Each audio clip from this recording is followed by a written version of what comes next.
খালেদা জিয়ার CT scan report normal. Medical বোর্ডের সঙ্গে জুবাইদার বৈঠক। কাল সকালে আসবে এয়ার অ্যাম্বুলেন্স। রাজধানীতে বাড়ছে পথশিশু। অনাদর অবহেলায় জড়াচ্ছে মাদক সেবন আর চুরি ছিনতাইয়ে। রাষ্ট্রীয়ভাবে সুরক্ষার তাগিদ। কুষ্টিয়ার 4টি আসনে জমজমাট নির্বাচনী প্রচার। বিএনপি জামায়াত প্রতিদ্বন্দ্বিতার আভাস। ভোটারদের সুষ্ঠু পরিবেশ দাবি। যুক্তরাষ্ট্রের নতুন জাতীয় নিরাপত্তা কৌশল প্রকাশ। দৃষ্টিভঙ্গি মেলায় খুশি রাশিয়া। সভ্যতার অবক্ষয় ঘটছে বলায় নারাজ Europe. Zarakoffa teases it. Fancy a little flick and a brilliant take from Svedberg. লা লিগায় ঘরের মাঠে বড় হোঁচট রিয়াল মাদ্রিদের। সেল্তা ভিগোর কাছে 2-0 গোলে হার। সুইডবার্গের জোড়া গোল। এই অবস্থায় পড়তে না চাইলে ব্যবহার করুন rainbow damp protector. Elastomer emulsion থাকায় দেয়াল থাকে damp proof rainbow paints, colour of joy. আমন্ত্রণ, সংবাদ সকালে শুনছিলেন সুপার বোর্ড সংবাদ শিরোনাম। আপনাদের সঙ্গে আছি আমি অতসী সেন।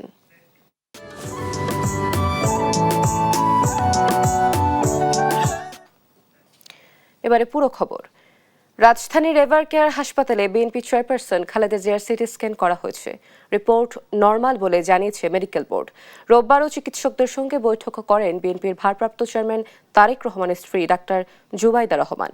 মেডিকেল বোর্ডের সিদ্ধান্ত পেলে মঙ্গলবার সকালে আসতে পারে জার্মান এয়ার অ্যাম্বুলেন্স। অঙ্কন চৌধুরীর রিপোর্ট। রাজধানীর এভার কেয়ার হাসপাতালে করোনারি কেয়ার ইউনিটে মনিটরিংয়ে রাখা হয়েছে বিএনপি চেয়ারপারসন খালেদা জিয়াকে। গেল দুদিন একাধিক পরীক্ষা নিরীক্ষা শেষে মেডিকেল বোর্ড জানিয়েছে এই মুহূর্তে তার শারীরিক অবস্থা স্থিতিশীল হলেও বিমান ভ্রমণ ঝুঁকিপূর্ণ। চিকিৎসকদের মতে লন্ডনে নিতে হলে শ্বাস প্রশ্বাস, হৃদযন্ত্র ও সামগ্রিক শারীরিক শক্তি আরও কিছুটা উন্নত হওয়া প্রয়োজন। দেশি বিদেশি বিশেষজ্ঞদের নিবিড় তত্ত্বাবধানে অত্যন্ত সতর্কতার সঙ্গে চলছে তার চিকিৎসা। প্রতি ধাপে পর্যবেক্ষণ করছেন ডক্টর জুবাইদা রহমান। অন্যদিকে তারেক রহমানও লন্ডন থেকে প্রতি মুহূর্তে মায়ের স্বাস্থ্যের খবর নিচ্ছেন। পাশাপাশি দেশবাসীর কাছে দোয়া চাচ্ছেন মায়ের সুস্থতার জন্য। ম্যাডাম খালেদা জিয়ার জন্য দেশবাসীর কাছে আমরা দোয়া করি যে আল্লাহ যেন তাকে ভালো রাখে। মুমিন যারা আছে, মুসলিম তারা যারা আছে, সবাই তার জন্য দোয়া করতেছে এবং সে শান্তিতে থাকুক এবং দেশকে চালাবার জন্য তার অগ্রাধিকার দেওয়ার মতন আল্লাহ তৌফিক দান করুক। মেডিকেল বোর্ড জানিয়েছেন তারা আশাবাদী সঠিক চিকিৎসায় ধীরে ধীরে স্বাস্থ্যের উন্নতির সম্ভাবনা রয়েছে।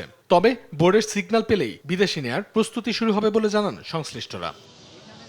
অবস্থার উন্নতি না হওয়ায় আপাতত ঢাকাতেই চিকিৎসা চলবে খালেদা জিয়ার। তার শারীরিক অবস্থা জানতে হাসপাতালের সামনে ভিড় করছেন বিএনপি নেতাকর্মী ও সাধারণ মানুষ। অনেক কঠিন অবস্থায় উনি এই দেশ ছেড়ে চলে যান নাই। উনি অসুস্থ, আমরা ঘরে থাকতে পারি না। ওনার জন্য আমরা দোয়া করি উনি আমাদের মধ্যে যেন ফিরে আসে। দলের থেকে নির্দেশনা আছে এখানে না আসার জন্য, কিন্তু আমাদের ভালোবাসা কখনো বাধা মানে না। অঙ্কন চৌধুরী, দেশ টিভি, ঢাকা। দর্শক, রাজধানীর এভার কেয়ার হাসপাতালের সামনে আছেন আমাদের সহকর্মী তারেক মাহমুদ সুজন। সরাসরি যোগ দিচ্ছেন তিনি। তারেক, নিশ্চয়ই শুনতে পাচ্ছেন আমাকে।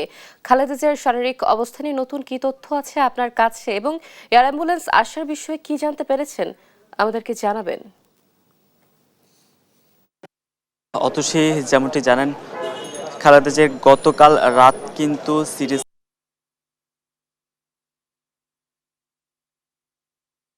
রয়েছে। ডাক্তারদের পক্ষ থেকে যেমনটি বলছেন সেই রিপোর্ট স্বাভাবিক হলো শঙ্কামুক্ত, কিন্তু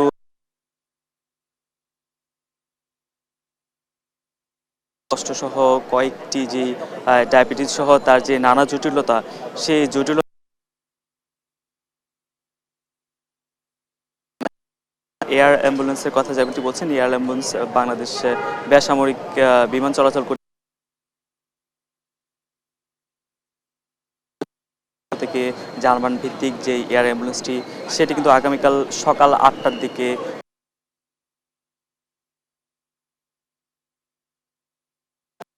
ত্যাগ করবেন। তবে বিএনপির পক্ষ থেকে এখনো কিন্তু খালেদা জিয়াকে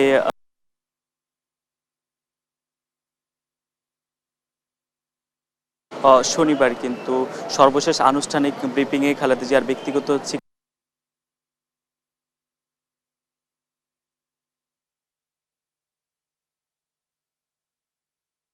সক্ষমতার উপরে কিন্তু তারেক, ধন্যবাদ আপনাকে। দর্শক, রাজধানীর এভারকেয়ার হাসপাতালের সামনে থেকে যুক্ত ছিলেন আমাদের সহকর্মী তারেক এবং বেগম খালেদা জিয়ার শারীরিক অবস্থার সর্বশেষ তথ্য সম্পর্কে জানাচ্ছিলেন তিনি। রাজধানীর রেল বাস স্টেশন সহ পথঘাটে বাড়ছে পথ শিশুর সংখ্যা, যারা বড় হচ্ছে চরম অনাদর আর অবহেলায়। মা বাবার আদর যত্ন ছাড়া বেড়ে ওঠে এসব শিশু জড়াচ্ছে মাদক সেবন, বিক্রি আর চুরি ছিনতাইয়ে। পরিসংখ্যান বলছে 65% পথ শিশু নানা অপরাধে জড়িত। সমাজ ও অপরাধ বিজ্ঞানীরা বলছেন পথ শিশুদের সুরক্ষায় রাষ্ট্র সমাজকে এগিয়ে আসতে হবে। ফেরদৌস রহমানের রিপোর্ট, ক্যামেরায় ছিলেন এমএইচ কাইয়ুম।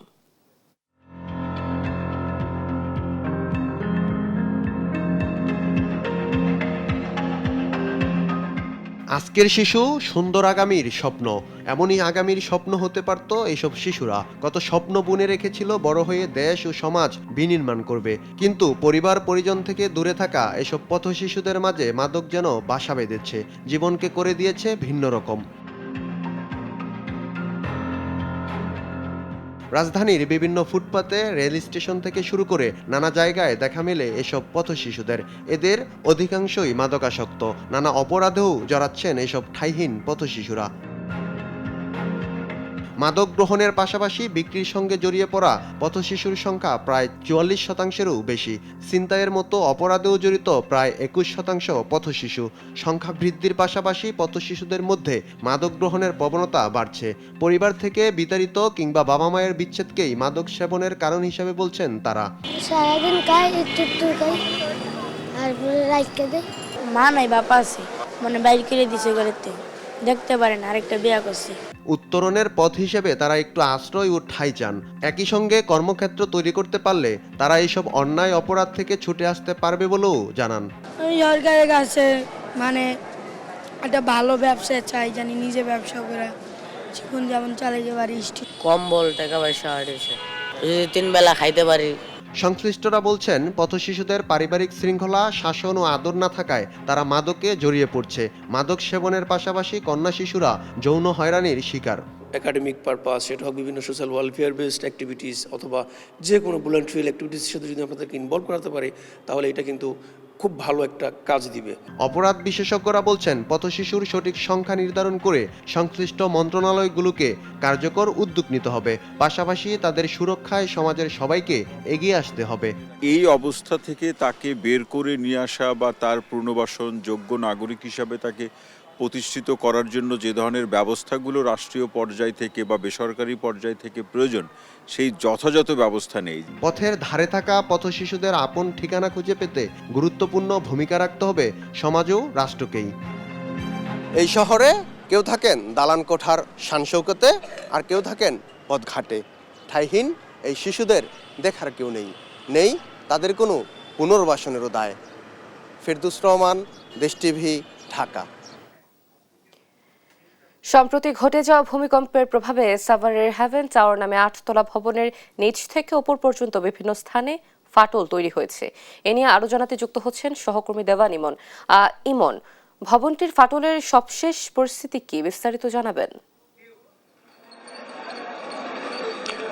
অতসী, গত 21 নভেম্বরের যে দেশের সর্ববৃহৎ যে ভূমিকম্পটি হয়েছিল, সেই ভূমিকম্পের পরে কিন্তু সাভারের হ্যাভেন টাওয়ার, আমার পেছনে এখন যে ভবনটি দেখাচ্ছি, এই ভবনটি কিন্তু 8তলা একটি ভবন। এই ভবনেই কিন্তু ফাটল দেখা দেয় এবং এই ফাটল দেখা দেওয়ার পর থেকেই কিন্তু এখানকার যারা বাসিন্দা ছিলেন এবং এই ভবনটির যৌথ মালিকানাধীন একটি ভবন, মালিকদের একাংশ এবং ভাড়াটিয়ারা কিন্তু এই ভবনটির থেকে সরে যান এবং এই সরে যাওয়ার পর থেকেই কিন্তু এখানকার যারা স্থানীয়রা রয়েছেন তাদের মধ্যেও কিন্তু একটি আতঙ্ক বিরাজ করছে এবং গত 4 ডিসেম্বরও কিন্তু একটি ভূমিকম্প হয়েছে। সেই ভূমিকম্পে কিন্তু নতুন করে আবার এই ভবনটিতে ফাটল দেখা দেওয়ার পর থেকে কিন্তু জনমনে যে আতঙ্কটি সেটি কিন্তু আরও বেড়েছে এবং এখানকার একজন মালিক, তিনি সিঙ্গাপুর প্রবাসী, তার সাথে আমরা কথা বলেছিলাম। তিনি যেমনটি বলছেন যে যখন এই ভবনটি নির্মাণ করা হয়, যার কাছে দায়িত্ব দেওয়া হয়েছিল তিনি নিম্নমানের ইট এবং অন্যান্য যে সমস্ত সামগ্রী সেগুলো দিয়ে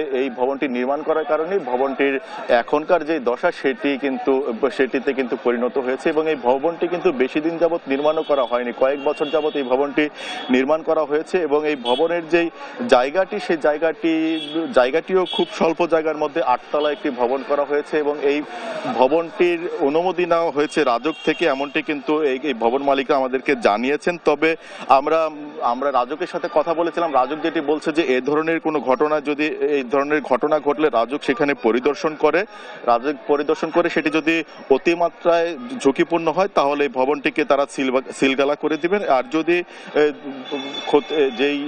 যে পরিমাণ ফাটল রয়েছে সেটি যদি কম ঝুঁকিপূর্ণ ফাটল হয়ে থাকে তাহলে কিন্তু রাজউক তাদের যে পরবর্তী নির্দেশনা বা কার্যক্রম সেটির বিষয়ে কিন্তু তারা নির্দেশনা দিবেন। এবং এই বিষয়টা নিয়ে আমরা সাভার পৌরসভা রয়েছে, যেহেতু এটি পৌরসভার মধ্যে, সাভার পৌরসভার কর্তৃপক্ষকে আমরা অবগত করেছি, স্থানীয় যারা জনপ্রতিনিধি রয়েছেন তাদের সাথে তাদের বক্তব্য নিয়েছি। তারা যেমনটি বলছেন যে কোনো ঝুঁকিপূর্ণ, যেহেতু সাভারের রানা প্লাজা দুর্ঘটনার মতো একটি ঘটনা ঘটেছে বিগত দিনে, সেই ধরনের কোনো ঘটনা যেন আর এই সাভারের পুনরাবৃত্তি না ঘটে সে কারণে কিন্তু যারা সংশ্লিষ্ট রয়েছেন রাজউক থেকে শুরু করে অন্যান্য তারা যেন অতি দ্রুত এই বিষয়ে পদক্ষেপ গ্রহণ করে সেটি কিন্তু জানিয়েছেন। এছাড়া স্থানীয় যারা রয়েছেন তারা কিন্তু বলছেন যে যেহেতু এই ভবনটির মধ্যে ইতিমধ্যে ফাটল দেখা দিয়েছে, সেই ফাটলটি কিন্তু নিচতলা থেকে 8 তলা অবধি রয়েছে এবং এই ফাটলটি দ্রুত যেন পরিদর্শন করে কর্তৃপক্ষ এবং কর্তৃপক্ষ পরিদর্শন করে যেন ব্যবস্থা নেয়, এটি কিন্তু স্থানীয় যারা রয়েছেন তাদের কিন্তু দাবি। প্রত্যাশী ইমন, ধন্যবাদ আপনাকে। দর্শক, ভূমিকম্পে সাভারের 8 তলা ভবনে যে ফাটল সৃষ্টি হয়েছে সেই ভবনের সবশেষ আপডেট সম্পর্কে জানাচ্ছিলেন আমাদের সহকর্মী। চলতি সপ্তাহেই ঘোষণা হবে ত্রয়োদশ জাতীয় নির্বাচন ও গণভোটের তফসিল। বাড়ছে ভোট গ্রহণের সময়, গোপন বুথ ও ভোট কক্ষ। রোববার কমিশন সভা শেষে এসব তথ্য জানান নির্বাচন কমিশনার আবুল ফজল মোহাম্মদ সানাউল্লাহ। বলেন, দুটি ভোট একসঙ্গে হওয়ায় সকাল 7:30টায় ভোট গ্রহণ শুরু হয়ে চলবে বিকেল 4:30 পর্যন্ত। এবার বেসরকারি ব্যাংকের কর্মকর্তাদের নির্বাচনী দায়িত্ব দেওয়া হচ্ছে না বলেও জানান তিনি। জুনায়েদ আল হাবিবের রিপোর্ট। ত্রয়োদশ জাতীয় নির্বাচন ও গণভোটের সার্বিক প্রস্তুতি এবং তফসিল পর্যালোচনা নিয়ে প্রধান নির্বাচন কমিশনার এএমএম নাসিরুদ্দিনের নেতৃত্বে রোববার সকালে ইসি সচিবালয়ে বৈঠকে বসেন কমিশনের শীর্ষ ব্যক্তিরা।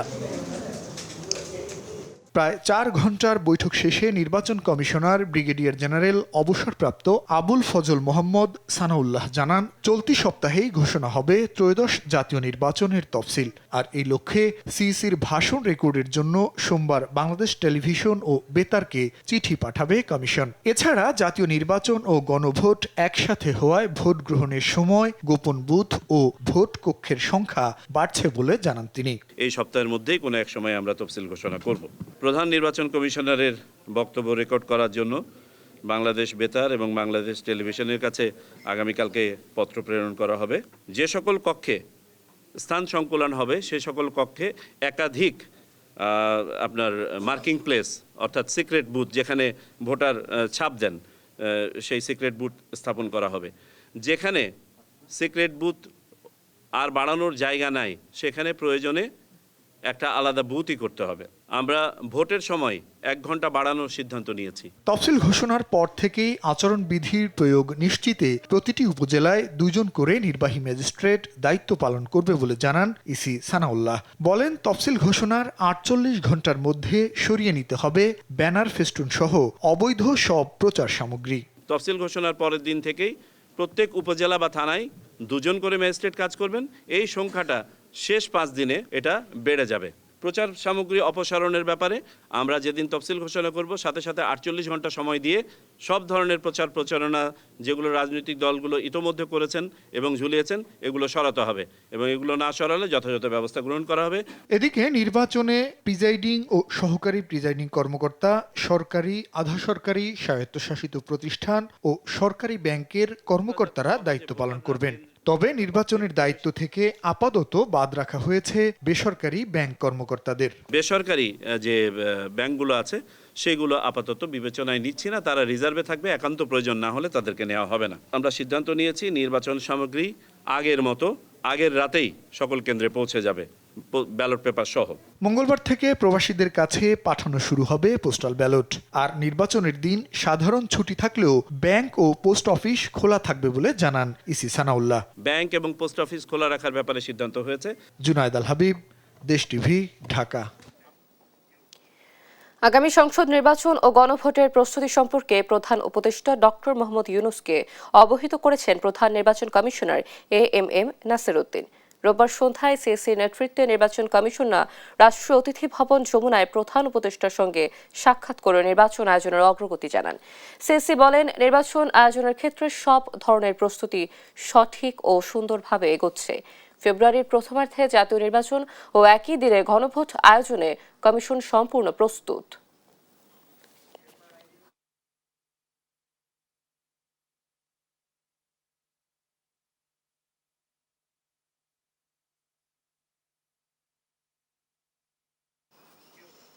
এবার আইডিএলসি জনতার ভোট।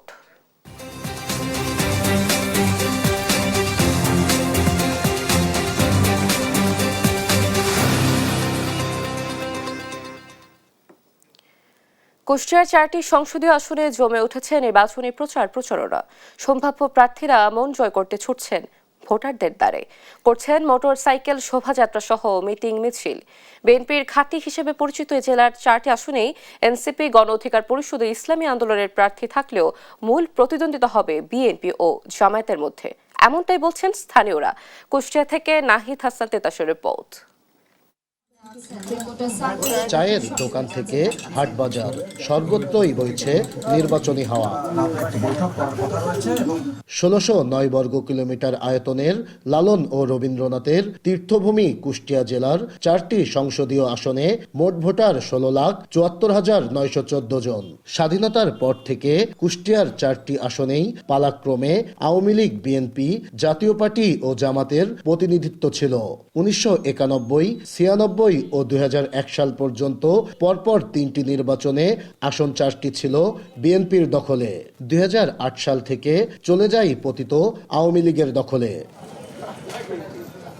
এসব আসনে বিএনপি ও জামাত সহ এনসিপি, গণ অধিকার পরিষদ ও ইসলামী আন্দোলনের সম্ভাব্য প্রার্থীরা এখন ছুটছেন ভোটারদের দ্বারে দ্বারে, করছেন মোটরসাইকেল শোভাযাত্রা সহ মিটিং মিছিল।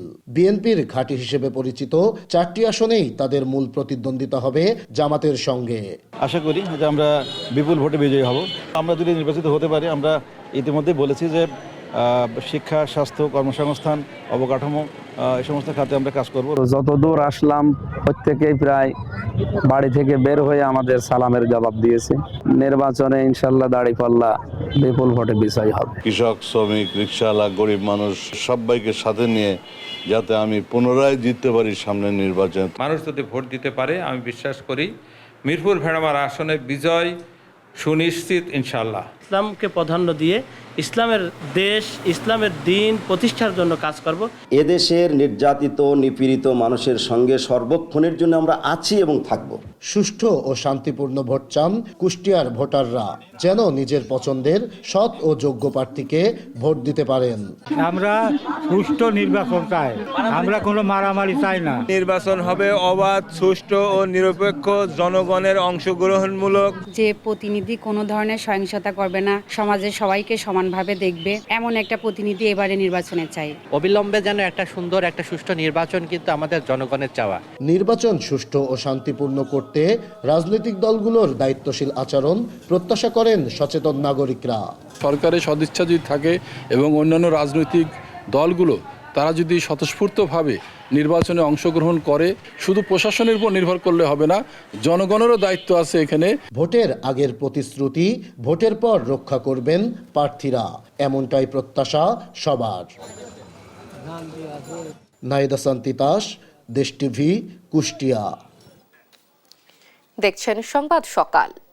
স্কিন কোটেড ইনসুলেশন আগুন প্রতিরোধী, তাই ড্রিম হাউস স্কুল প্রজেক্ট হোক বা লাইফ প্রজেক্ট, সব রাখে সর্বাধিক নিরাপত্তায় সব সময়। বিজলি কেবলস, নিরাপদ আজীবন।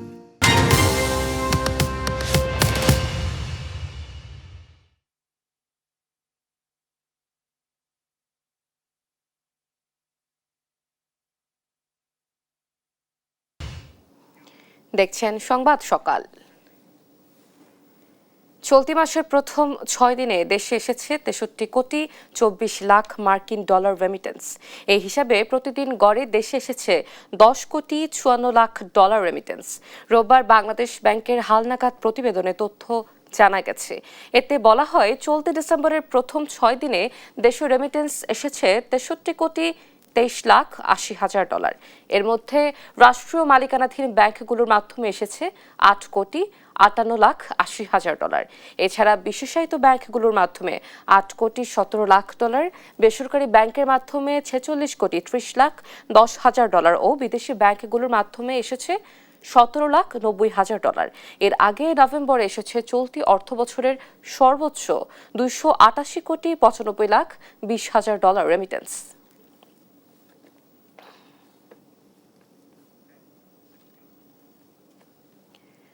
রোহিঙ্গাদের সহায়তায় 1 কোটি 12 লাখ ডলার অনুদান দেবে যুক্তরাজ্য ও কাতার। রোববার ঢাকার ব্রিটিশ হাইকমিশনের দেয়া এক বিবৃতিতে এ তথ্য জানানো হয়। এতে বলা হয়, কক্সবাজারে আশ্রয় নেওয়া 6,47,000-এরও বেশি রোহিঙ্গা এবং আশ্রয়দাতা সম্প্রদায়ের সহায়তায় যৌথভাবে 11.2 মিলিয়ন ডলার তহবিল ঘোষণা করেছে যুক্তরাজ্য ও কাতার, যা ক্যাম্পে বসবাসরত ঝুঁকিপূর্ণ রোহিঙ্গা পরিবারগুলোতে জীবনযাত্রার মান উন্নয়ন এবং শরণার্থী শিবির ও আশপাশের এলাকায় পরিবেশগত ক্ষয়ক্ষতি কমাতে ব্যবহার করা হবে।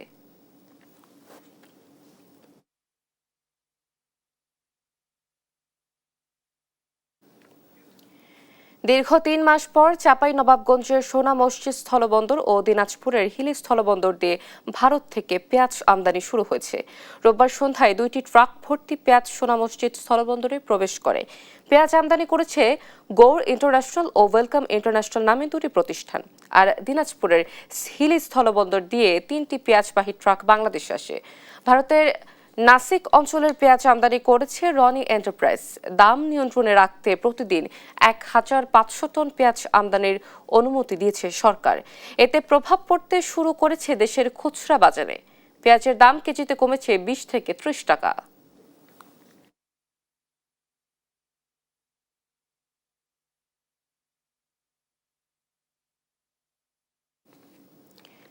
গাইবান্ধায় যমুনা নদীর ডান তীর রক্ষা বাঁধের কাজে ব্যাপক অনিয়মের অভিযোগ উঠেছে।